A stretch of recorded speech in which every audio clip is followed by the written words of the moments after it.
হ্যাঁ, আমার জামাই গতকালকে রাতে অ্যারেস্ট হয়েছে। এটা নিয়ে তো হাই উল্লাস করার কিছু নাই, ঠিক আছে? মামলা যখন আছে অ্যারেস্ট হবেই। এগুলা নিয়ে এত টেনশন করে দুঃখ প্রকাশ করে কান্নাকাটি করার কিছুই নাই। আপনারা যারা ভাবতেছেন আমার জামাই অ্যারেস্ট হয়েছে আর কোনোদিন বের হবে না, ওদের জন্য এক বালতি সমবেদনা। আমরা কারি কারি বান্ডিল বান্ডিল টাকা ছেড়ে আমার জামাইকে নিয়ে আসবো।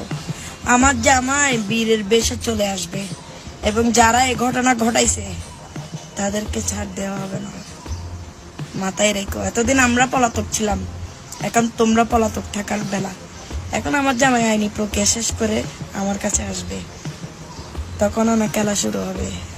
খেলা মাত্র শুরু করছো তোমরা, শেষ করবো আমরা, ঠিক আছে? সবাই আমার জামাই যারা সাজ্জাতের যারা সাপোর্টার আছো, আমার জামাইয়ের জন্য দোয়া করবা যাতে 10-12 দিনের মধ্যে জামিন করে ফেলতে পারি, ঠিক আছে? ধন্যবাদ।